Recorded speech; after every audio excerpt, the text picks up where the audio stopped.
Dokter, Iya, vaksin rutin yang paling rendah di Aceh itu selain COVID ini apa? semua sekarang rendah. Kalau bagi saya, kalau ibu-ibu teredukasi dengan baik, bapak-bapak nggak usah pusing. Sedap.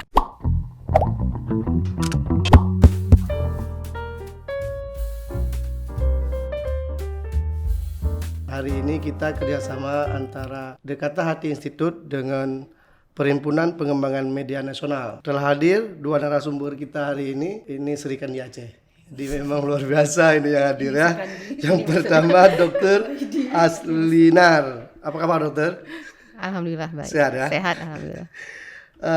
Yang kedua Zikrayanti, ini luar biasa nih, selegram dan artis Aceh ini. Sebenarnya patut dikritisi, bukan selebgram. Baik, makasih atas kehadirannya di podcast Sago ID.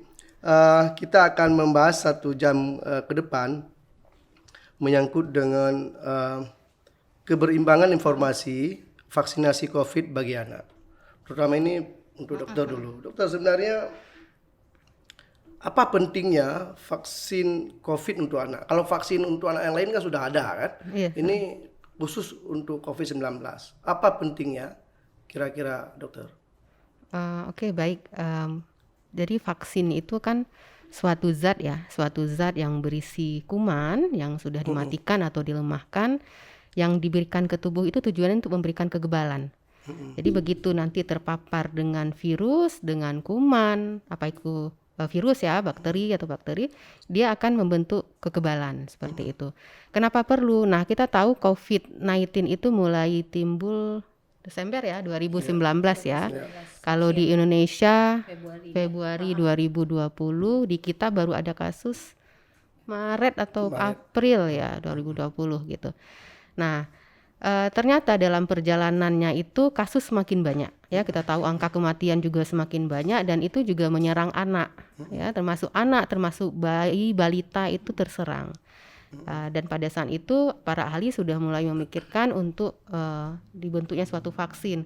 Itu bercermin pada kasus ribuan tahun yang lalu, begitu ada wabah, ternyata dengan pemberian vaksin begitu banyak yang terbantu dan angka kematian bisa dicegah, angka kesakitan juga bisa dikurangi.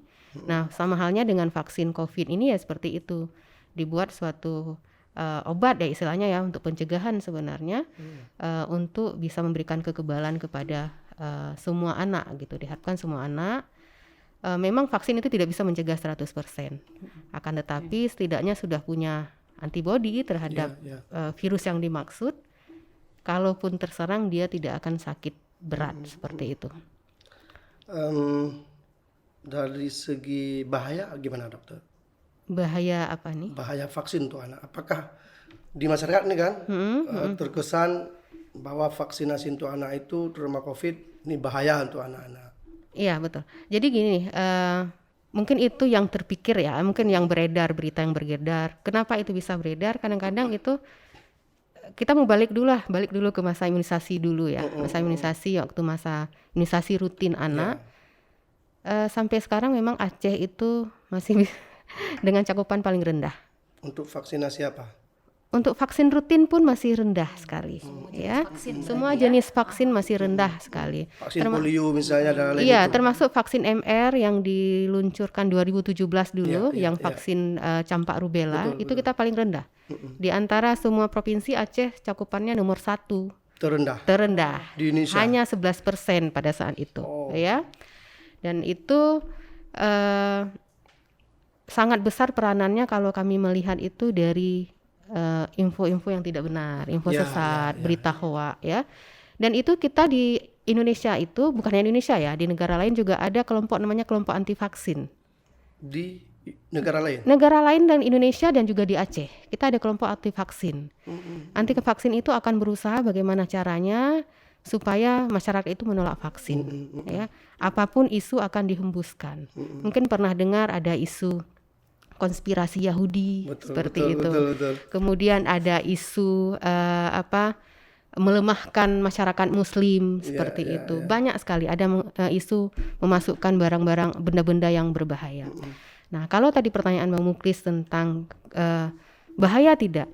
Jadi yang namanya obat, apalagi ini vaksin disuntik, sebelum diluncurkan itu ada tahapan. Jadi perusahaan obat, perusahaan vaksin itu dia ada ahlinya yang harus meneliti. Jadi ada tahapan-tahapan uji sampai namanya uji klinis. Kalau itu terbukti aman baru akan diberikan. Ya, makanya kalau kita ada suatu vaksin yang belum boleh, sempat heboh ya, ada beberapa vaksin tidak boleh tapi ternyata sudah diluncurkan, itu tidak dibenarkan karena memang sudah belum melewati uji aman, uji klinisnya sudah ada. Jadi dia tidak begitu dibuat obat langsung diluncurkan, tidak bisa. Jadi banyak tahapan-tahapan uji klinis yang harus dilewati baru dikatakan aman dan bisa dikeluarkan. Dan itu kemarin itu vaksin mulai dari vaksin COVID untuk dewasa, untuk lansia, untuk anak itu semuanya harus ada izin dulu. Izin penggunaan dari Balai POM, Badan BPOM ya, BPOM, baru bisa diluncurkan ke masyarakat seperti itu. Jadi kalau ditanya berbahaya, tidak mungkin mengeluarkan produk yang ada bahayanya ditujukan untuk masyarakat, itu tidak mungkin seperti itu. Zikra, Kok Zikra langsung ditodong. apa responnya? Apakah Zikra melihat vaksinasi COVID-19 untuk anak ini bahaya atau tidak? Nah, sebenarnya gini, kalau kita berbicara bahaya atau tidak, mungkin kita harus kembali lebih-lebih kan semuanya itu kan ada kajian seperti yang sudah disampaikan oleh dokter. Kalau ngomong sama saya bahaya atau tidak, saya tidak punya kapasitas untuk menjawab. Tapi seperti yang sudah kita dengar ya, kayak dibilang tadi lah sama dokter, kan nggak mungkin sesuatu obat itu dikeluarkan sembarangan tanpa misalnya uji klinis, tanpa hasil penelitian yang ternyata memang sangat dibutuhkan mungkin ya.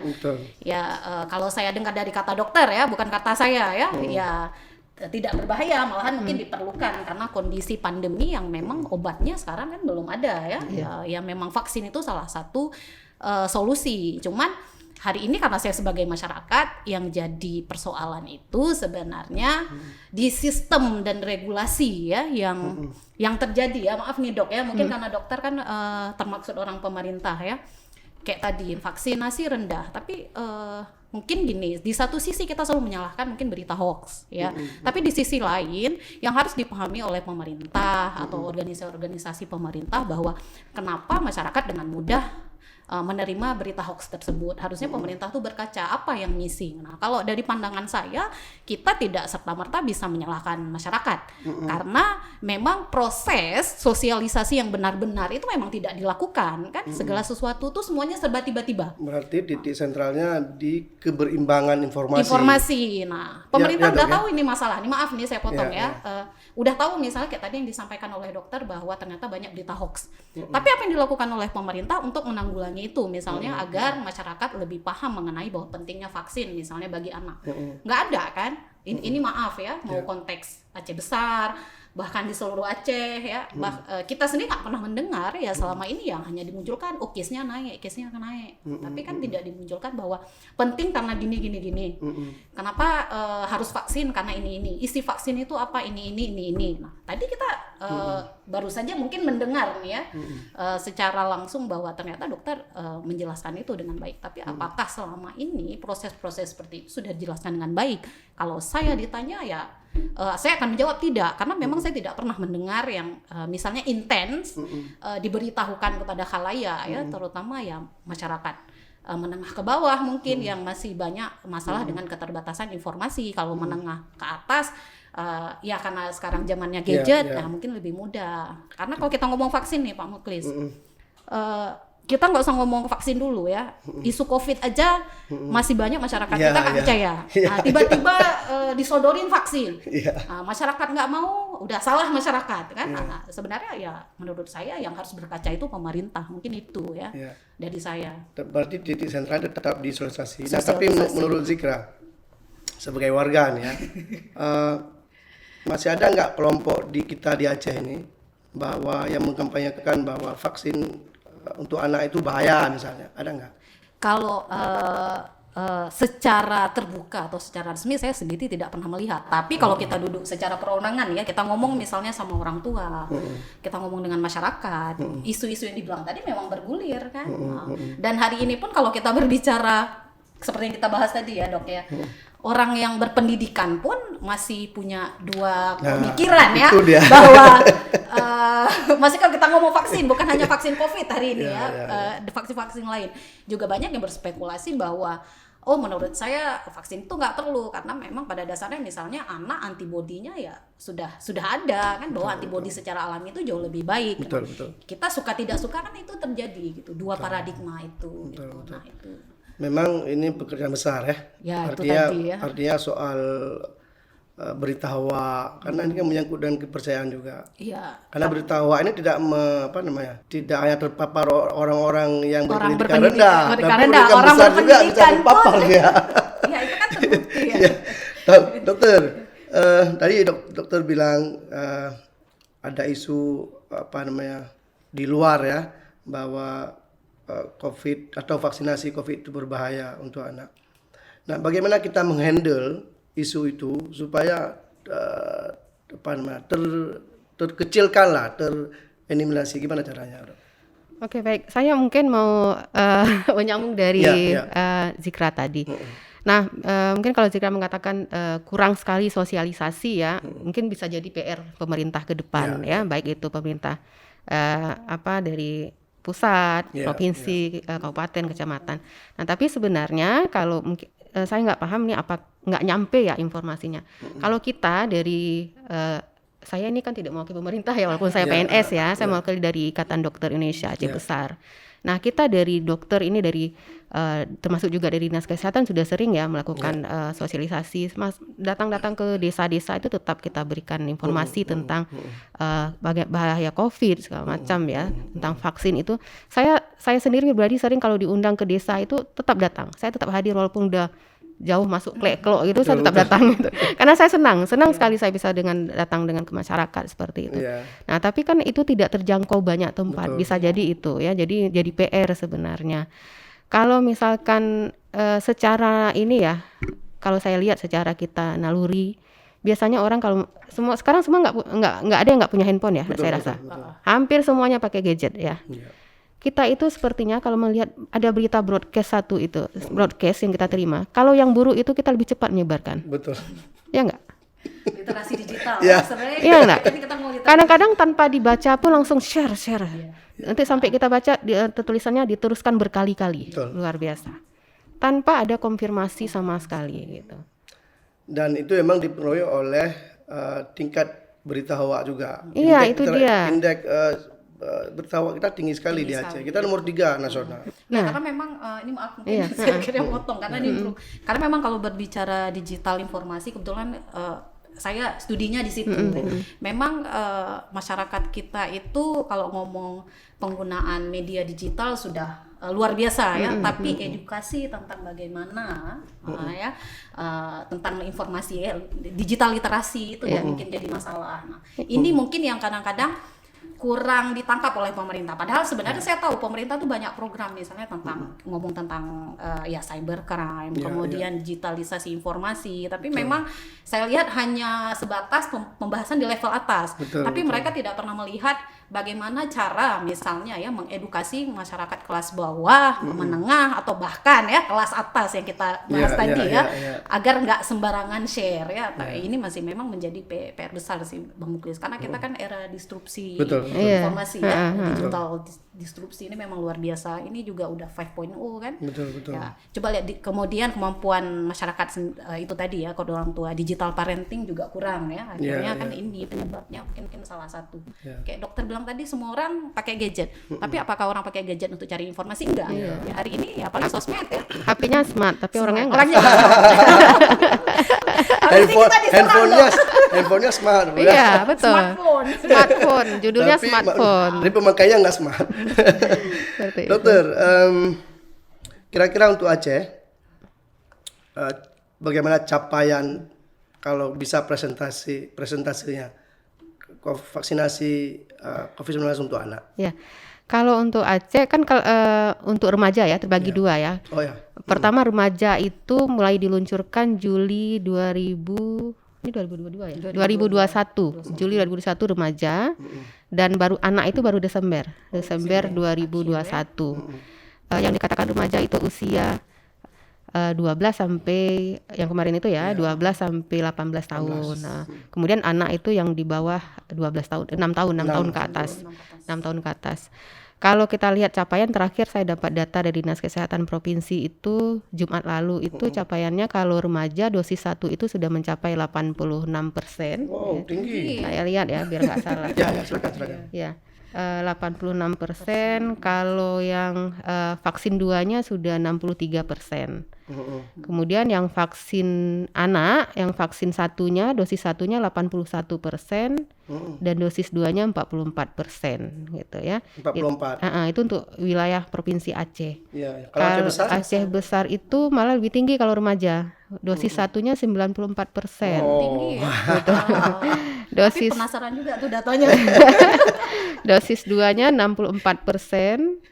Sedangkan kalau anak itu dosis satunya 86 dan dosis 2-nya 43%. Ini hampir sama dengan provinsi.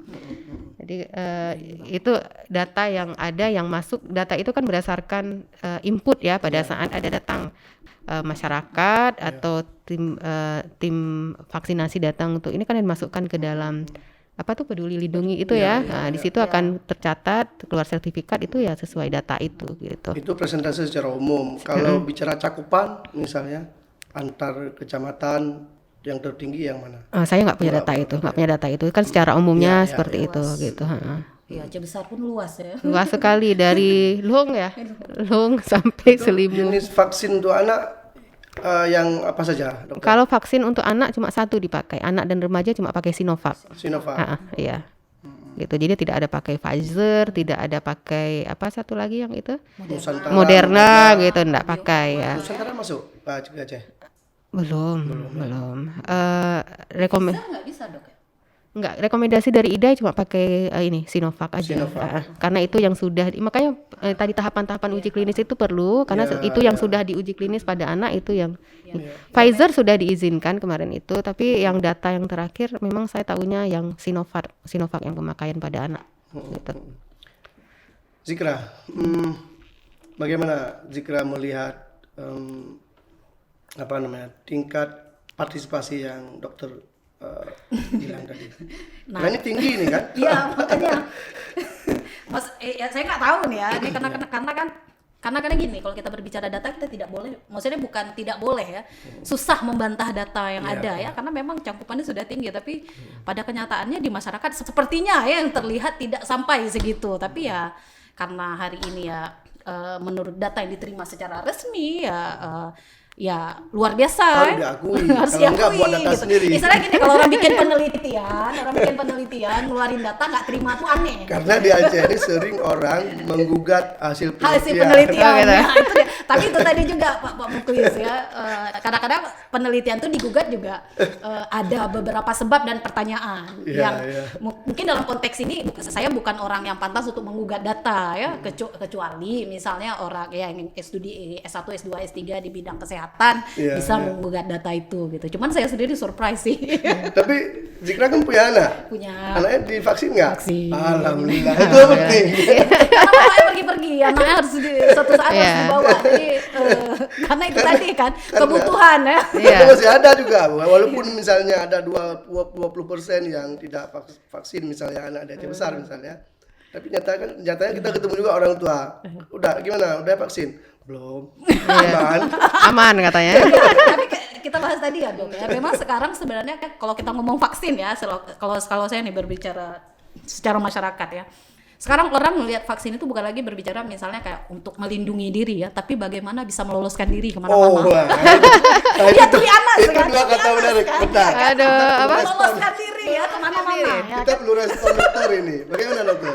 Ini dua kata yang luar biasa ini. Meloloskan diri atau? Iya. Sebelumnya kan kita lihat dok kan kalau nggak vaksin nggak bisa terbang ya kan, belum lagi nggak bisa vaksin nggak bisa ngambil tunjangan ini tunjangan itu ya. Kayak saya nih kalau mau berangkat nggak vaksin saya nggak bisa masuk Malaysia. To be honest. Kita dengar respon dokter dulu. Iya betul. Saya suka orang-orang jujur. Memang kita harus jujur betul ya. Betul. Ya. Sebenarnya memang kalau kita pikir ya, kalau saya lihat pribadi ya, memang dalam pelaksanaannya terkesan memang jadi pemaksaan ya. Jadi pemaksaan kan vaksin COVID ya. Mungkin karena dilihat dalam realitas sehari-hari pada saat awal diluncurkan banyak sekali yang tidak mau. Dan itu akhirnya berakibat kasus semakin meningkat, kematian juga meningkat.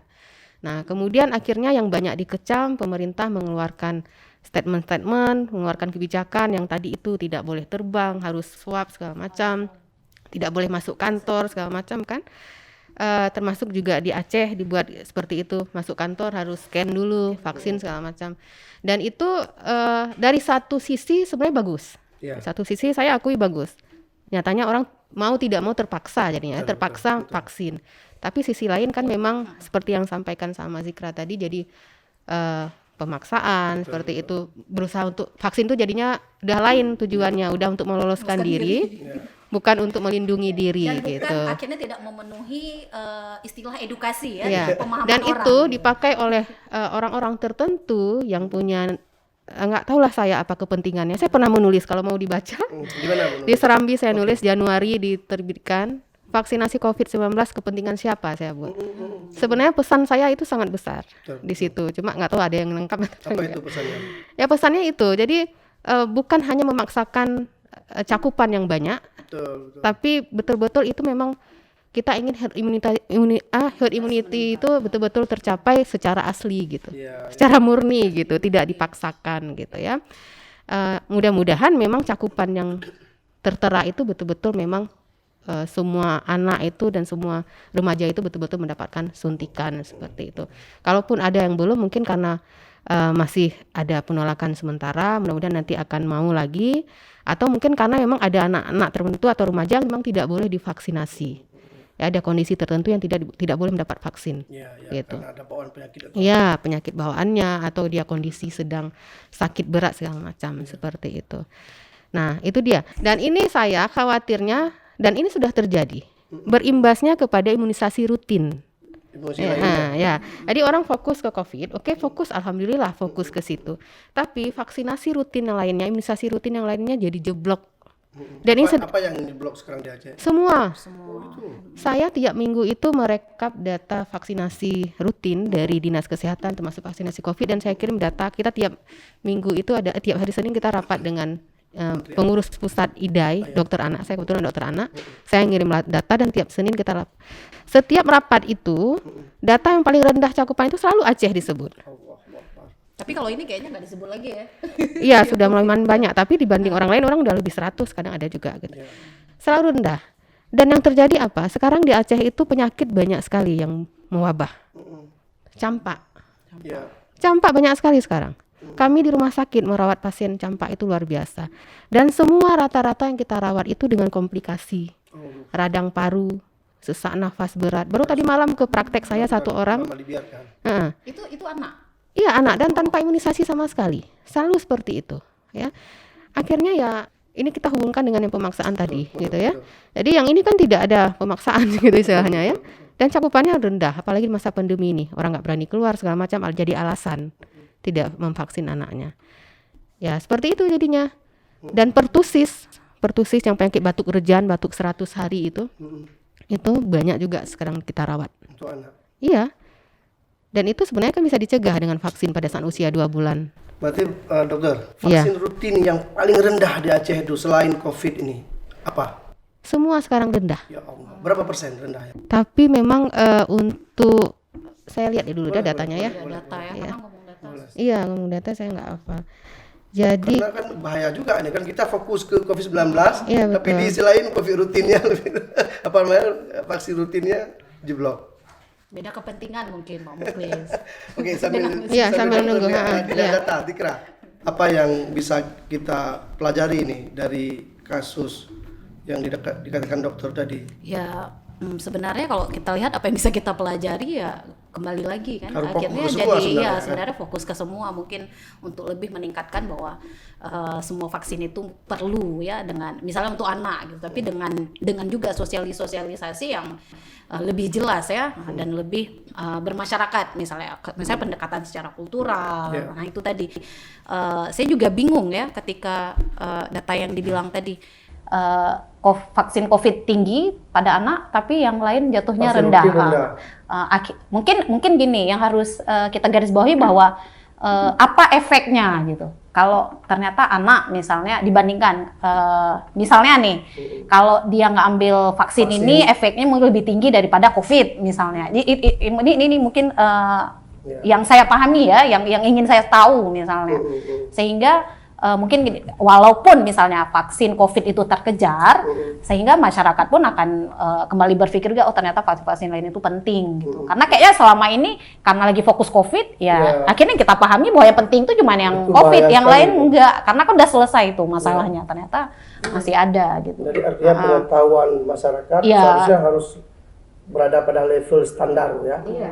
Lebih lah kayak kalau Gimana dokter datanya? Iya, datanya ini yang saya dapat dari Dinas Kesehatan juga. Ini sampai April untuk DPT itu masih 11% ya sampai April.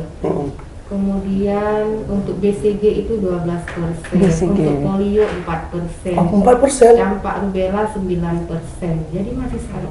Dan angka kasusnya, ini minggu lalu ada 1 difteri meninggal, ya. Kemudian ada pertusis 6 orang, ada tetanus 1 orang, ada campak lebih dari 100, ini 143 orang. Yang meninggal? Enggak, ini Menderita. kasusnya. kasus Dan ini selalu Aceh yang mengisi, Nasional. yang misi.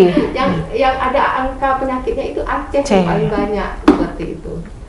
Dan itu istilahnya jadi wajar kenapa penyakitnya banyak, karena cakupannya rendah gitu. Kita cakupan paling rendah dan penyakitnya yang paling banyak. Padahal kita dari segi jumlah penduduk 5 juta. Ya, itu kan persentasenya seperti itu. Oke. Iya, gitu. Jadi kalau perangkingan nasional kita masuk 5 besar lah. Nomor 1 kan Nomor Nomor 1, peringkat 1. Memang Aceh ini semuanya peringkat 1. Dekat-dekat dengan stunting juga. Iya, betul. Stunting kita peringkat berapa sekarang? 5 ya. 5 ya. Lebih baik lah. Gizi global. ya. Stunting. Aduh dokter, saya pun mulai agak merinding ini. Kami lebih susah lagi gitu. Saya itu sering sekali mengkampanyekan dengan imunisasi segala macam. Memang orang melihat kadang-kadang ya tentu dokter itu karena dokter gitu. Ya. Tapi sebenarnya kami ingin karena terlalu banyak melihat anak sakit gitu. Karena terlalu banyak melihat anak sakit berat itu tanpa imunisasi. Makanya kita ingin mengkampanyekan, bukan kita ingin ada duitnya Betul, tidak sama betul, sekali. betul. Toh kita rawat pasien sekarang di BPJS semua. Iya. Gitu. Terus yang namanya imunisasi bisa didapatkan di puskesmas, Betul, di posyandu gratis. Nggak mesti ke praktek. Nggak mesti ke praktek. Kalau datang ke praktek tinggal bayar biaya konsultasi saja seperti itu. Kan. Saya pun kalau praktek ambil vaksin di puskesmas, saya nggak bayar, bayar uang konsul saja seperti itu. Jadi pilihan itu banyak, tergantung masyarakat mau pilih mana. Mau gratis silahkan, posyandu ada, puskesmas ada, gitu. Rumah sakit juga gratis. Gitu. Jadi nggak ada alasan sebenarnya, nggak ada uang, nggak ada alasan. Gitu, ya. Jadi tinggal memang atau mungkin tidak tahu segala macam, tidak tahu tapi sebenarnya memang jadi PR lagi terus. Harus banyak ngomong lagi, jangan menganggap itu sudah tahu. Karena kan orang yang namanya pasangan suami istri itu makin banyak ya. Dia tahu menikah terus kan mungkin dia informasinya belum dapat. Kesadaran itu pun. Dulu dia belum pernah dapat pada saat dia masih SMA, nggak ada kuliah dia nggak pernah dapat ilmu itu gitu. Yang dapat orang tuanya nggak diturunkan ilmu tentang imunisasi itu. Tapi memang harus lebih gencar. Dan ini PR besar. Iya, betul. Saya sudah. Bagaimana kita memulai supaya kesadaran publik masyarakat ini dapat meningkat? Kalau mengandalkan pemerintah, dinas kesehatan, ID misalnya, saya khawatir. Nah, bagaimana kita mengajak kolektivitas itu? Karena kan secara nasional kita rendah sekali. Iya. Yang mungkin kerjasama kita semua termasuk salah satu acara ini kan yang digagas sama Kata Hati itu bagus sekali, diskusi publik dibuka ke masyarakat bagaimana kita tentang imunisasi ini gitu. Ya dari ini juga lah tingkat tokoh agama, Sekolah juga, tokoh agama. Pendekatan secara kultural ya, ulama ya, bagaimana mereka ngomong bahwa memang imunisasi itu penting. Jangan nanti kalau udah Aceh berarti semuanya haram seperti itu. Ya gitu kan. Tapi saya kalau maaf. Oh iya betul. Sorry. Saya kalau ada orang tua yang ngomong haram, suruh ngadap saya bilang. Datang, jumpain saya. Ada pernah sampai dia nggak bisa ngomong lagi. Waktu saya pasien, saya rawat dengan campak berat. Ada imunisasi saya tanya, nggak ada. Kenapa? Nggak dikasih sama ayahnya. Mana ayahnya? Ada di luar. Coba panggil. Begitu masuk, seret bau rokok. Dia baru siap merokok di rumah sakit. Saya tanya, Bapak bisa merokok? Iya. Bapak kenapa tidak mengizinkan imunisasi anaknya? Allah bu, Allah kepunyaan harta harum, gitu-gitulah. Bapak nomor kok anak harum. Bapak-bapak ya, bapak-bapak ya. Iya betul betul. Ya seperti itu. Kadang-kadang menganggap ini haram gitu. Tapi yang dilakukannya banyak juga yang haram. Iya. Padahal ini butuhnya untuk kesehatan anaknya. Betul, betul. Saya juga pernah didebat sama dia, datang ke praktek saya dengan pakai serban segala macam, dia nggak mau imunisasi anaknya. Saya mau konsultasi sama dokter, dokter bagaimana cara dokter menjelaskan ke saya sampai saya mau imunisasi anak saya. Dan alhamdulillah datang sekali lagi dia bawa imunisasi. Oh, berarti ini tergantung ilmu dokter ya nih. Dan tergantung dokternya. Pendekatan, Ya pendekatan ya. pendekatan ke masyarakatnya harus ada. Bagaimana Betul. cara kita masuknya seperti Betul, itu. betul, betul. Nah, kadang orang mengatakan ini vaksin ini haram seperti itu. Kalau vaksin takut haram, tapi kalau minum obat, pernah lihat nggak ada tulisan halal di obat? Betul. Nah, Paracetamol itu. saja coba lihat ada tulisan halal seperti itu, nggak ada kan? Betul, nggak ada. Obat apapun tidak ada, injeksi apapun. Tapi kenapa vaksin dipermasalahkan sekali? Kenapa obat enggak? Kenapa obat nggak seperti itu kan saya bilang. Terus kalau beli makanan di pinggir jalan segala macam, mau kemana-mana, mau ke Jakarta segala macam, pernah tanya nggak halal nggak?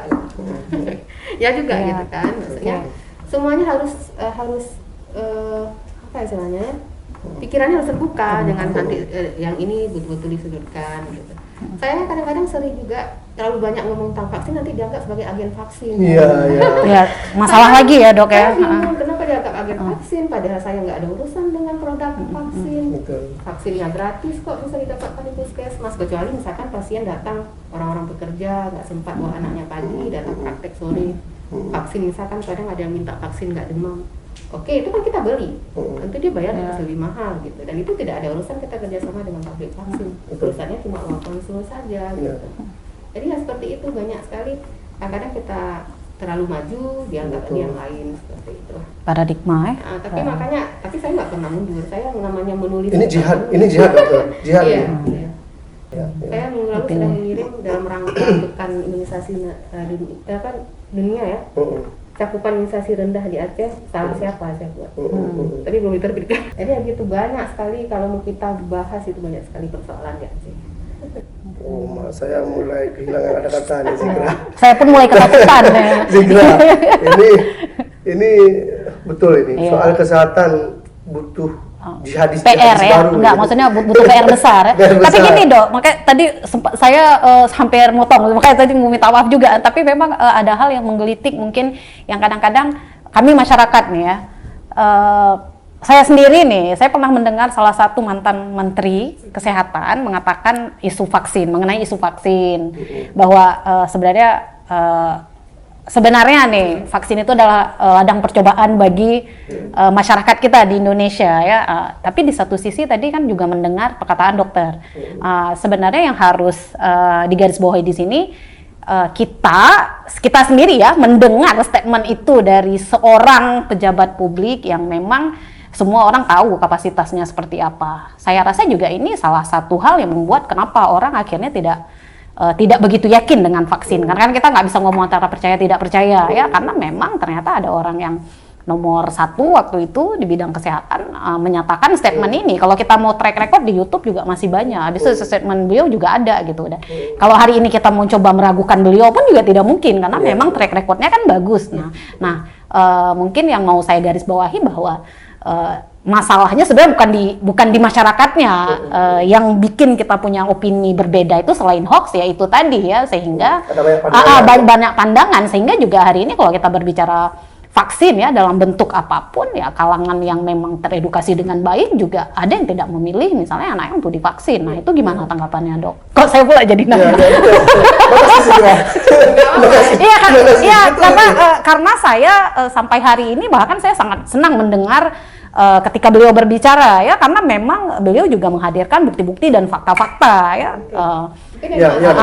Dokter Siti Fadila. Saya tidak mau menyebut namanya ya karena tapi saya mengikuti beliau bukan karena COVID ya, dari sebelumnya saya sudah mengikuti. Dan saya sering melihat begitu setiap vaksin diluncurkan maka ceramah beliau itu akan diputar balik, blunder, direproduksi lah.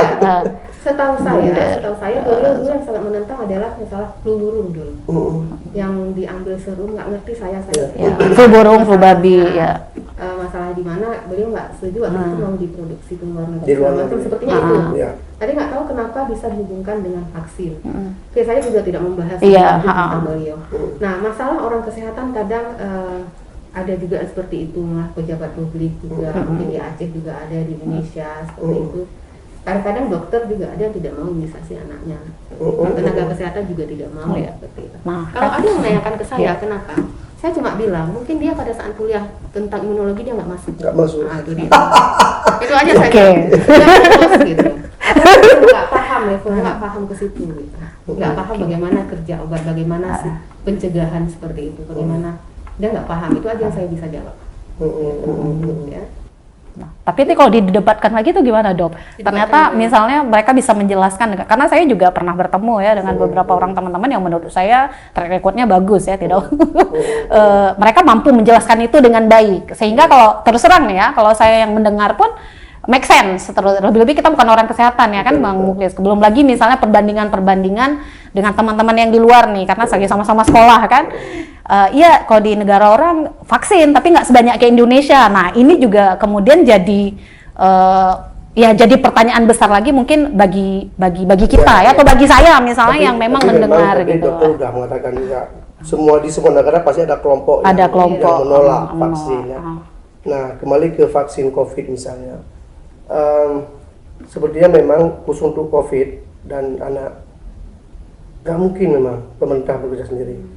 Oh ya, pasti. Di saat pemerintah fokus ke COVID-19, vaksin COVID-19 untuk anak, di sisi lain Terlupakan. vaksin lain terlupakan ya. Vaksin rutinnya jadi menurun juga. Gitu. Ya, ya.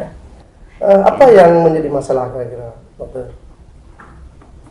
Apa tingkat kesadaran, maksudnya apakah kesadaran atau kampanye publik itu yang kurang, ya, yang kurang, dan yang kurangnya di bagian mana? Apakah misalnya di kampus, di sekolah itu kurang sosialisasi tentang kesehatan, misalnya di pesantren kurang penyadaran tentang pentingnya vaksinasi apapun lah namanya.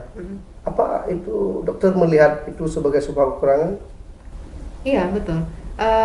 Contohnya ya, kalau kita lihat pelaksanaan BIAS, bulan imunisasi anak sekolah. Itu kan harusnya cakupannya itu adalah untuk anak kelas 1 SD, kelas 2 dan kelas 5. Kalau kita lihat dalam fakta, misalkan saya termasuk tergabung di grup sekolah anak, nanti di antara 40 anak yang setuju nanti 5 anak, 5 orang tua. 5 orang Dokter tua. ada mensurvei misalnya apa penyebab Ketidakpercayaan. tidak setuju. Tidak setuju. Percaya. Saya di situ memposisikan diri sebagai orang tua, jadi kita tidak ini. Ya, jadi saya mengambil jalurnya ya jalur ya edukasi secara umum seperti itu. Nah, saya nggak paham juga kenapa kadang-kadang itu padahal semuanya berpendidikan juga. Ya. Ya, makanya itu yang kita bahas kan. Kalau sosialisasi saya rasa sudah banyak sekali. Apa itu menganggap itu enteng segala macam, tapi biasanya orang kan udah mulai menganggap serius itu kalau anaknya sudah sakit. Betul. Tapi itu jadinya terlambat kan, gitu ya. Pernah ada misalkan kalau kita merawat pasien itu kalau udah anak sesak berat, nanti pas begitu ini dokter nanti masih bisa imunisasi anak saya. Iya, jadinya seperti itu. Jadinya kita bukan istilahnya berdoa supaya jadi berat nanti anaknya karena yang enggak imunisasi itu dia sakit tidak sama sekali gitu ya. Tapi kok saya lihat kecenderungannya orang tua baru sadar itu kalau anaknya sudah sakit. Benar. Nah, seperti itu ya. Jadi miris sebenarnya, miris sekali kondisi kita di Aceh. Saya nggak paham masalahnya di mana. Kalau dibilang hal haram saya nggak lagi lah, saya rasa nggak terlalu jadi hal yang nomor Krusial satu, ya, karena kan MUI juga, ya dari ulama MUI, juga ada Pak mengeluarkan. MUI contohnya vaksin MR itu sudah menyatakan mubah, ya boleh digunakan sejauh tidak ada vaksin lain yang memang perlu pada saat itu enggak yang bisa menggantikan vaksin MR yang sekarang beredar itu kan vaksin dari India ya, yang dalam proses pembuatannya memang menggunakan bahan berasal dari enzim babi, tapi begitu hasil akhir kan tidak ditemukan lagi enzim babinya, dan itu oleh MUI dikatakan mubah, boleh berarti masih boleh digunakan dalam kondisi darurat. Oke, sudah keluar itu. MPU juga sudah membolehkan, malah pada saat pertama di launching vaksin MR itu almarhum Prof. Apa yang Prof. Farid? Bukan yang ketua MUI dulu. Prof. Muslim Ibrahim. Muslim, beliau Almarhum. datang turun langsung di Montasi, saya ada waktu itu. Betul. Tapi tidak juga banyak saya, makanya nggak tahu pikir orang Aceh Iya. ini seperti apa. Nggak mungkin ada Kira sih kira. kalau Mungkin dari aduh saya bisikin bingung. Bagaimana juga. supaya vaksin kesadaran vaksin masyarakat ya itu dapat kita tingkatkan. Ya, kalau tanya sama saya ya, yang perlu digandeng tuh tokoh-tokoh kunci. Tokoh agama. Ya, tokoh agama atau misalnya apakah Termasuk kalau selebgram. perempuan misalnya. Kalau selebgram nggak ada. Itu penting juga. Itu Mungkin gini. Mamut loh, Kayak mamut. Enggak, maksudnya gini. Kalau selebgram mungkin jalurnya beda ya.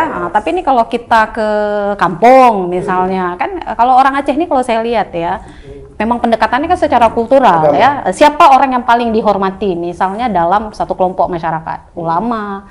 Biasanya ada ibu, apakah ibu kecil atau misalnya mak-mak tuha kampung.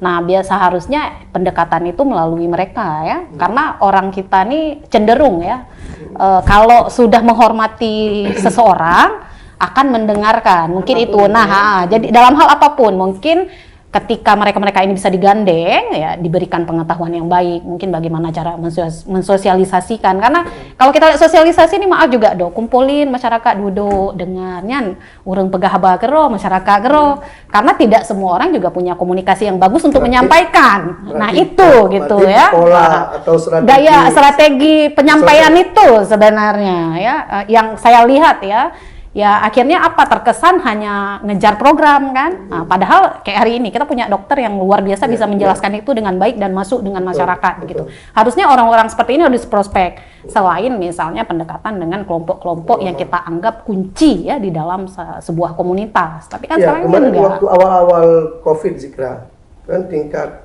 vaksinasi di Aceh kan kurang, dokter ya. Tapi kemudian naik dan itu ada ujaran tidak haram segala macam dari Limpesa, dari ulama-ulama yang muncul di baliho sampai yang di Biren ulama Biren itu Abu yang Mudi. Abu Mudi ya kan yang memang akhirnya digandeng untuk berbicara hal itu akhirnya ya suka tidak suka akhirnya masyarakat akan mendengarkan memang kalau kita bilang apa karakter ya masyarakat Aceh yang memang sangat tunduk pada satu ikonik tokoh memang yang memang menurut mereka dapat dipercaya gitu. Nah, ya itu lagi ya pemetaannya lain lagi mungkin di kelompok ini Tengku ini di kelompok lain. Nah seharusnya orang-orang seperti ini dikumpulkan dengan baik. Artinya strategi pantehelik misalnya perlu. Itu dia. Tapi itu pendekatan itu tadi kan berikan pemahaman cukup baik juga dengan mereka, bukan hanya datang tempel. Nah itu juga yang kita sayang kadang-kadang kan ngajak nih karena dibilang pendekatan secara kuraba ke ulama, tapi ulama yudu winan buka sagai bacut. Nah, tapi itu kan juga nggak masuk sebenarnya di masyarakat. Saya ngomong kayak gini juga karena kalau kita pulang ke kampung tuh kan kita sering diskusi kan, puy pegahnya ke iba tengku yang karena kayu jak kayak tung hampan nena. Tapi coba kalau misalnya mereka yang ngomong atau misalnya tokoh-tokoh ibu-ibu kan yang memang sangat dihormati lah ya, di kalangan. Jangan kita bawa misalnya, maaf nih bukan, karena kita bawa akademisi nih kan, karena mungkin kalau dilihat akademisi itu kalau ngomong tuh kan secara keilmuan hebat lah ya, secara yang kita pahami kan, tapi tidak semua kan mereka mampu sebenarnya untuk menyentuh hati masyarakat, karena kan ngomong dalam kelas dengan ngomong masyarakat ini beda. Nah dokter pun kan tidak semua dokter menurut saya juga bisa berbicara misalnya seluas ya dan seenak kita dengar hari ini kan. Nah, habis itu ya kayak saya bilang tadi ya kumpulin orang sosialisasi naurung mesertuhro mempluhro nah dengar jagainan yang jauh materi nancit yang penting honor iliku. Nah itu gitu akhirnya apa yang terlihat yang penting program nyampe proyek kabere. Nah itu dokter biasanya akibat dari vaksin pasti anak-anak itu ada yang demam atau ada yang lain. Kira-kira bagaimana kita menjelaskan bahwa demam akibat vaksin atau hal yang lain itu tidak bahaya bagi anak itu sendiri? Ya. Gimana, dokter? Baik, jadi yang seperti dijelaskan di awal itu kan bahwa memang vaksin itu masukkan zat asing ya, benda asing ke dalam tubuh. Pasti tubuh itu akan bereaksi. Nah, bukan hanya vaksin COVID, vaksin yang lain pun tetap bisa timbul reaksi. reaksi yang timbul paling sering itu yang ringan saja. Yang pertama bisa karena nyeri ya. Orang suntik kan pasti nyeri ya. Oh, iya. Pasti menangis kalau kalau ditekan terasa. iya, terasa sakit. Tapi itu sebentar itu, paling sehari 2 hari pegal hilang. Kemudian bisa bengkak, ada yang bengkak ya, bengkak di tempat suntikan. Dan itu bisa diatasi dengan begitu selesai vaksin langsung dikompres dingin gitu ya. Itu bisa mengurangi rasa sakit dan juga mencegah bengkak. Nah, kemudian bisa timbul demam. Kalau vaksin COVID ada yang demam, ada yang tidak, seperti itu. Vaksin umum pun yang anak-anak ada yang demam, ada yang tidak gitu. Nah, demam yang terjadi itu bisa ringan, bisa sedang, kadang-kadang juga ada tinggi. Dan lamanya itu paling lama 2 hari. Ya, jadi tidak lama karena efek dari vaksin. Bagaimana kita menjelaskannya, kita sampaikan. Jadi sebelum kita suntik itu memang sebenarnya ada penjelasan dulu ke orang tua, ya, ke orang tua pasien. Bu, ini akan disuntik vaksinnya ini. Saya menjelaskan karena seperti itu yang saya lakukan biasanya. Saya suntiknya misalkan di lengan kanan atau lengan kiri, di paha seperti itu. Nanti reaksinya seperti ini, ya. Anaknya akan merasa sakit, akan mungkin bisa jadi bengkak, tapi nanti bisa diatasi. Demamnya kalau terjadi demam, misalkan suhu 38 ke atas, boleh diberikan obat demam yang akan saya resepkan seperti itu. Gitu. Jadi memang dijelaskan aja dulu, jangan nanti tiba-tiba demam, kenapa anak saya demam gitu. Kenapa nih jadi bengkak, ya? Khawatir kita begitu tidak bertanya, kalau punya dia nomor telepon kita, kalau nggak punya dia nanti, sekarang kan seperti tadi, zaman medsos, langsung foto, bengkak karena suntikan, langsung share, viral gitu kan. Itu yang kita memang betul sekali, memang harus banyak ngomong lagi, memang harus banyak ngomong ke masyarakat, harus banyak tersenyum ya, karena kita nggak tahu ya, karena sudah beban kerja yang berat. Yang tak suntik piramid, yang antri ya udah sini buka, dah gitu kan. Memang itu harus memang banyak yang harus diperbaiki. Sabar ya, gitu ya. Banyak, Dok, ya. Gitu. Jadi kalau menjelaskan itu memang betul-betul harus dijelaskan dulu efek yang akan terjadi. Dan efek berat pun tetap ada. Kita nggak bisa menafikan tidak ada. Apa misalnya? Ya. Jadi ada kasus yang berat, yang itu salah satunya yang disebabkan vaksin shock anafilaktik. Ya. Shock anafilaktik bisa terjadi dan itu tidak bisa kita perkirakan, ya. Kondisinya anak menjadi lemas, tangan dingin dan shock sampai nggak sadar, itu bisa terjadi. Tapi dari semua kasus itu sangat jarang. Kalau untuk vaksin COVID saya belum pernah dengar, ya. Mungkin dari 1 juta anak gitu. Jadi tetap ada. Jadi karena dari teori yang kita baca tetap ada, ditulis memang reaksi berat vaksin apa saja, misalkan shock anafilaktik bisa. Mungkin ada kelumpuhan bisa saja terjadi gitu. Nah, dan itu memang harus kita buka ke masyarakat. Bisa terjadi, bisa tidak, dan kasusnya sangat kecil. Tapi masalahnya ini, mohon maaf ini mungkin karena berkaitan dengan media. Saya mohon media itu juga harus istilahnya gini, seimbang gitu.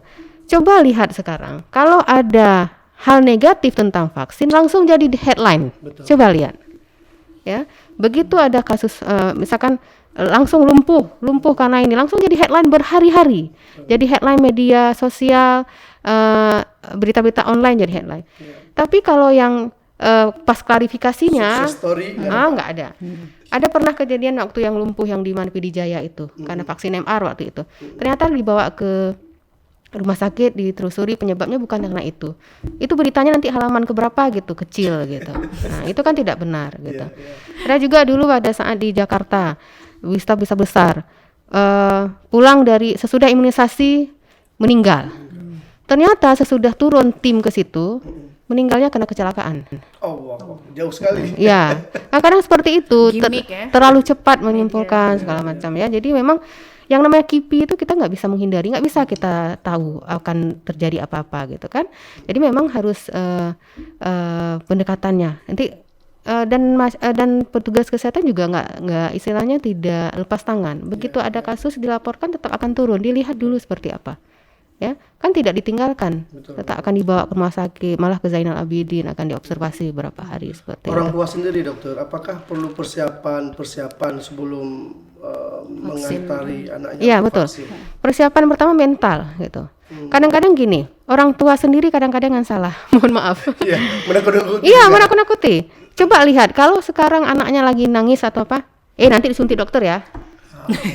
Betul juga tuh. Iya enggak? Iya betul. Akhirnya jadi dokter itu jadi tukang suntik gitu ya. Coba lah, sering ditakutkan gitu. Nanti bawa ke puskesmas ya, disuntik nanti ya gitu. Jadi akhirnya mereka, jarum suntik itu mengerikan gitu. Nah, jadi persiapan mental perlu. ya. Yang kedua, dia harus makan dulu. Makan sebelum divaksin. Iya, harus persiapkan dulu, makan dulu, minum yang cukup gitu ya. Jangan sampai nanti udah dia takut, tambah lapar lagi, zat gula dalam darah turun, hipoglikemi, pingsan gitu ya. Jadi harus dan kondisinya harus sehat. Jangan sampai nanti anaknya mungkin karena ibunya buru-buru, besok harus berangkat, harus ada sertifikat vaksin, anaknya tadi malam demam. Pagi ini disuntik, itu nggak boleh. Minimal 3 hari bebas demam baru boleh vaksin. Jadi betul-betul persiapan kesehatannya juga ada, jangan nanti memaksakan ya. Dan harus bilang ke petugas kesehatan. Kadang-kadang di tempat vaksin umum kan tidak ada dicek suhu lagi. Mungkin kalau yang suhu yang ini agak cepat ada. Kadang-kadang pas waktu pagi dia nggak demam, malamnya ternyata demam sebelumnya. Jadi memang harus ada persiapan seperti itu. Gitu. Dan ke orang tua ya, kalau bisa petugas kesehatan harus menjelaskan semua yang tadi efek-efek samping Minimal yang 2 itu yang harus kesadaran orang tua. Iya. Zikra, bagaimana kita meyakinkan kawan-kawan Zikra, Kok justru bukan kawan-kawan Zikra terutama sebenarnya, ibu-ibu nih masyarakat. Karena soal itu ibu lebih berpengaruh terhadap Bahaya kali Pak Muklis. daripada bapak-bapak. Bagaimana meyakinkan ibu-ibu supaya anaknya itu juga gembira untuk Mau divaksin, gitu ya. Gimana nih? Kok saya juga bingung jawabnya. Cuman gini ya, mungkin kalau saya pribadi sebagai orang tua ya, yang paling penting itu sebenarnya security-nya, keamanannya, bahwa ketika terjadi sesuatu ada pihak yang bertanggung jawab. Karena selama ini kan kalau maksudnya terbukti ya, kayak kasus kemarin tuh Dok, yang memang itu terangkat di media sosial dan bukan misalnya karena viralkan, bukan hoax kan, bahwa oke, boleh vaksin, bersedia vaksin, tanda tangan surat vaksin. Nah, tapi nanti kalau terjadi apa-apa mereka tidak bertanggung jawab. Itu kan lucu gitu. Surat itu dikeluarkan juga oleh lembaga resmi. Nah, sebenarnya hal-hal kayak gini juga yang bikin kan kayak kita orang tua atau masyarakat akhirnya kan apa nih jatuhnya vaksin kan. Nah, tapi kalau misalnya ternyata bisa dijamin ya, maksudnya bukan berarti kita ngomong dijamin umur nyawanya atau umur, bukan, tapi memang jaminan keamanan itu yang memang selama ini yang kita lihat mungkin kurang dimunculkan. Bahkan kayak saya bilang tadi kan, kalau nggak surat-surat itu kan kalau memang dijamin kan harusnya surat-surat seperti itu kan tidak muncul ya. Saya tidak mau menyebut wilayah ini ya, karena ini sensitif, tapi kalau mau di-track kan banyak buktinya yang beredar. Nah, mungkin hal-hal kayak gitu sih Bang, karena gini, orang tua nih kan namanya anak ya, siapa sih yang mau anaknya menderita, kan nggak ada dong kan. Habis itu kembali lagi ya, pemahaman yang kayak kita bilang tadi, bisa nggak misalnya dijelaskan ke masyarakat seperti yang dokter jelaskan. Nah, hari ini mungkin jadi pertanyaan dari sekian dokter. Saya nggak bilang bahwa dokter tuh nggak kompeten ya, pasti mereka kompeten di bidangnya, tapi apakah semua mampu menjelaskan seperti yang dokter jelaskan misalnya kan ya. Nah, itu sebenarnya itu kalau saya pribadi itu tadi jaminan keamanan sebenarnya. Jangan nanti kalau udah kejadian apa-apa cuman hanya datang minta maaf gitu, bahwa ya betul memang sesama orang Islam kita diajarkan untuk memaafkan, tapi kan itu sebenarnya bukan solusi ya. Nah, itu tadi itu hal yang penting Zikra. Tapi di sisi lain ibu-ibu ini harus membaca hal yang positif juga ya. Jangan hal yang viral tapi akurasinya kurang. Tapi kan jadi pertanyaan lagi juga Pak Muklis, kenapa bisa kayak gitu? Karena kalau kita hari ini ngomong kan berarti kan memang masih ibu-ibu kita atau masyarakat kita belum teredukasi dengan baik mengenai isu ini. Bagaimana kita mengedukasi? Strategi apa menurut Zikra kita edukasi masyarakat kita, ibu-ibu terutama, kan supaya sebenarnya saya udah bilang tadi kan, sosialisasi dilakukan, jangan kaku ya harus kan, inovasi, jangan kaku, tokoh-tokoh yang kayak kita bilang tadi dimunculkan, jangan hanya pendamping, jangan hanya kayak cuman pokoknya ada program kan selama ini kayak gitu, angkat duta-duta bahwa kadang-kadang duta sendiri juga kita masih jadi pertanyaan kan kemampuan dia kan. Nah, itu dia, mungkin itu. Kemudian jangan segala sesuatu tuh kalau menurut saya juga ketika lagi heboh baru sibuk Tapi sebelum heboh nggak sibuk. Nah, bayangkan masyarakat dengan kondisi hari ini, kita juga harus melihat ya kondisi masyarakat kita seperti apa ya. Serba terjepit lah ya dengan kondisi sekarang, lebih-lebih isu yang BBM lah, yang minyak naik lah. Kemudian kita datang lagi dengan misalnya kejutan-kejutan yang diberikan sungguh luar biasa misalnya oleh tokoh-tokoh pemerintah. Itu kan juga sebenarnya kan bukan solusi ya. Nah, itu gitu. Jadi ya kalau memang mau sosialisasi, mau lakukan pendekatan ya lakukanlah secara konteks, misalnya ya kalau ngomongnya dengan ibu-ibu ya di arisan. Kan enak tuh. Ya betul dong. Kan hari ini coba lihat ya, media yang paling efektif sama ibu-ibu apa? Kalau saya tanya sama saya arisan. Saya pergi arisan Makawan, informasi apa yang saya nggak dapat? Mulai dari yang akurat sampai yang hoax saya dapat. Nah, kan kita balik lagi kan. Pintar-pintar sendiri menyaring. Nah, itu mungkin ya sebenarnya kan orang Aceh kan selalu ada pengajian rutin yang memang bisa kita masih sisipkan hal-hal seperti itu. Nah, mungkin cara yang dipilih itu, program yang dipilih itu mungkin harus diubah. Jangan hanya misalnya masuk anggaran, yang penting buat sosialisasi, tapi juga harus diperhatikan ya metodenya seperti apa. Nah, lebih kalau ibu-ibu, karena kalau bagi saya, kalau ibu-ibu teredukasi dengan baik, bapak-bapak nggak usah pusing. Bapak, karena bapak itu secara kebanyakan ya, walaupun ada beberapa case ya. Iya. Apanya maksudnya enggak? Sekarang Pak Muklis, kalau ibu udah bersikeras, bapak keras. Saya yakin enggak. Karena yang pegang kontrol rumah itu kan memang ibu sebenarnya, walaupun ibu bekerja ya, walaupun Kalau ibunya lemah, bapaknya ini ya. bisa gitu. Tapi kalau kita lihat hari ini, Dok, di keluarga itu sebenarnya banyak ngambil peran tuh perempuan. Iya. Lebih kalau konteks kita Aceh ya, masalah anak. Walaupun ada ya, misalnya yang sistem bapak-bapak yang tidak mendengarkan. Tapi kalau saya lihat memang orang laki kita ini memang kalau udah masalah rumah, masalah anak, masa bodoh. Harusnya nggak boleh. Gitu. Harusnya nggak boleh. Ya itu harusnya nggak boleh. Soalnya buatnya kan berdua. Iya kan? Urusnya berdua juga lah. Kata dokter. bukan anak. Makanya saya bilang dong gitu kan. Makanya dalam keluarga kita itu memang peran ibu tuh memang jauh lebih besar. Bahkan suami yang kadang-kadang nggak bisa memberikan solusi, pasti solusinya dari ibu. Jadi kalau istri sudah bilang lanjut, sekeras-keras suami biasanya mundur juga ada. Maka kalau nggak ada istilah tuh suami-suami takut istri. Kita nggak pernah dengar istilah istri takut suami. Dalam masyarakat kita suami-suami takut istri itu beredar istilah. Ini saya kalah nih. Dokter, berarti ini bukan persoalan saya sama buat, tapi ini persoalannya barangkali strategi. Jadi itu yang strategi untuk kesadaran orang tua. Berarti harus masuk lewat ibu-ibu. Iya. Gimana? Sepakat, Dokter? Sepakat sekali. Sebenarnya juga bukan hanya ibu, ayah juga tetap dilibatkan. Sangat penting itu ya. Karena memang seperti yang Zikra katakan, oke, ibu kadang lebih banyak memegang peranan, tapi ada di sudut yang lain, ada ibu yang tidak bisa mengatakan apa-apa. Semuanya kata suami. Uang belanja pun tidak dikasih biasanya. Suami yang belanja semua. Ada tipe seperti itu. Kalau apapun mau bawa anaknya berobat sakit pun tunggu suami pulang dulu. Kalau kami enggak ya, alhamdulillah gitu. Kadang apapun mau vaksin ya tetap juga harus izin suami segala macam. Suami bilang tidak ya tidak gitu. Tidak ada tidak bisa dia mengambil keputusan seperti itu ya. Jadi memang yang seperti itu ya tetap dilibatkan. Jadi bukan hanya ibu, ayah juga dilibatkan. Dan juga kakek nenek loh. Oh ya. Itu dia. Jadi saya mau kasih sharing pengalaman, kakek nenek itu sangat berperan. Apalagi itu anak pertama, cucu pertama dari kedua belah pihak. Luar biasa. Pemegang tahta tertinggi. Pemegang tahta tertinggi. Begitu katakan nanti tidak usah imunisasi ya sudah. Yang satu takut nanti melanggar mertua, melanggar orang tua, akhirnya ya tidak gitu. Itu juga perlu, kakek nenek juga perlu. Dokter, ini mungkin menjelang akhir, Dokter. Apakah ada pengaruh vaksinasi rutin rendah?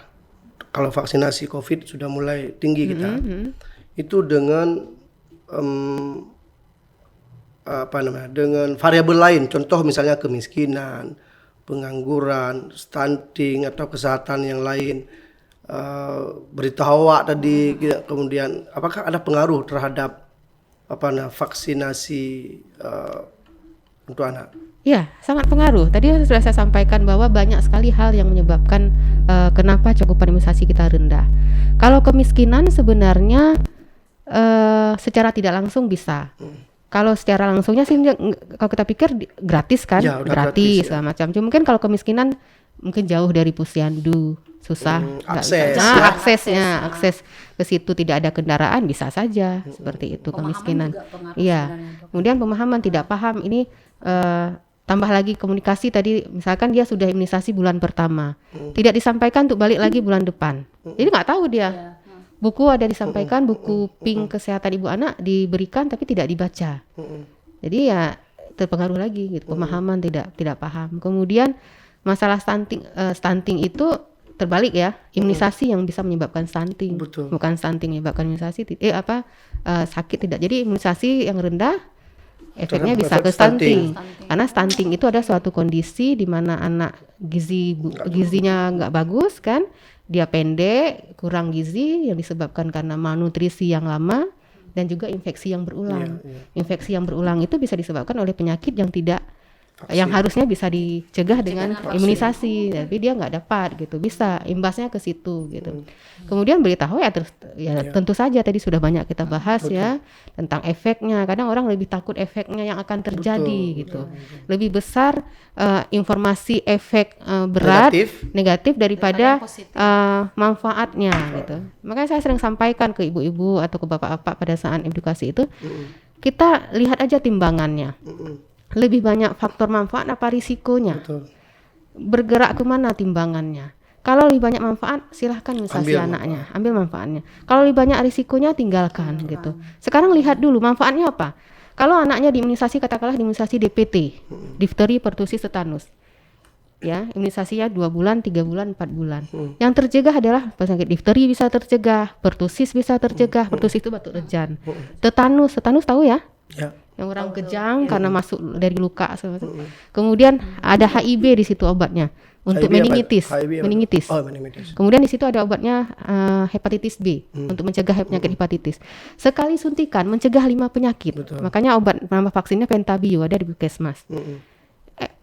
Itu yang akan didapatkan manfaat oleh dari vaksin itu. Risikonya apa? Lihat risikonya. Anaknya bisa nangis, nggak bisa tidur. Ya. Sakit 2 hari, panas. Tapi itu berapa lama terjadinya? 2 malam maksimal. Nggak bisa tidur ayahnya 2 malam. Nggak bisa tidur mamanya 2 malam karena anaknya demam nangis. Tapi kalau dia sakit difteri, ayahnya ibunya nggak bisa tidur 14 hari. Kenapa? Dia harus rawat isolasi selama 14 hari. Difteri ini lebih berat daripada COVID kalau kita mau bilang. Oh gitu ya. Iya, difteri ini dia harus rawat di ruang isolasi, betul-betul isolasi, tidak boleh ada yang menjenguk. Sama, dokter yang masuk ke dalam juga harus pakai hazmat dan sangat menular, dropletnya sangat menular. Efeknya apa? Bisa pembengkakan ini, lehernya membengkak, nggak bisa saluran nafasnya ketutup, gitu. Dan itu iya harus dibuat ini, harus dilobangkan tracheostomi. Jadi saya pernah dapat kasus beberapa kali seperti itu dan meninggal. Banyak di Aceh difteri itu luar biasa. Dan minggu lalu masih ada 1 yang meninggal gitu. Jadi itu yang harus kita sampaikan. Ini penyakitnya ini, efeknya ini. Jadi silahkan mengambil mana lebih banyak manfaat. Kalau ambil manfaat, singkirkan risiko-risiko itu. Risiko itu kecil seperti itu, ya. Tapi risiko berat tetap juga harus kita sampaikan dan itu terjadinya sangat kecil, sedikit seperti itu. Zikra, terakhir, apa yang mesti kita lakukan? Ya, sebenarnya sudah dijelaskan tadi juga kan oleh dokter, tapi memang kalau menurut saya kalau kita tanya hari ini apa yang harus dilakukan, mungkin pemetaan dulu ya yang harus dilakukan ya. Karena misalnya nih tetap ya mungkin tanggung jawab utama kan ada memang di pemerintah. Jadi pemetaannya kalau memang tiba-tiba nih kan kejadian sudah terjadi misalnya kayak COVID ini kan udah ada ya. Tapi sebelum dia emergency harusnya dipetakan, udah mulai dilakukan misalnya kayak sosialisasi, penyebaran informasi. Nah, sehingga ketika kita pada momen yang misalnya parah, masyarakat ya bisa bergerak. Kemudian masyarakat pun nggak merasa terkejut. Jangan misalnya ya waktu sedang nggak heboh-heboh, santai-santai ya kita dengar aja di media ya dok ya. Ketika sudah mulai sibuk, ya baru misalnya kita mencoba menekan berbagai pihak. Menurut saya juga nggak bijak. Jadi sebenarnya harus dilakukan tuh pemetaan. Di samping misalnya ketika melakukan pemetaan dilihat lagi juga siapa yang harus kita libatkan seperti yang sudah dibilang oleh dokter tadi, yaitu tokoh-tokoh kunci yang memang sangat berpengaruh di dalam masyarakat. Mungkin itu aja ya, karena kalau kita belajar dari pandemi ini kan ini sebenarnya memberikan kita banyak sekali pelajaran.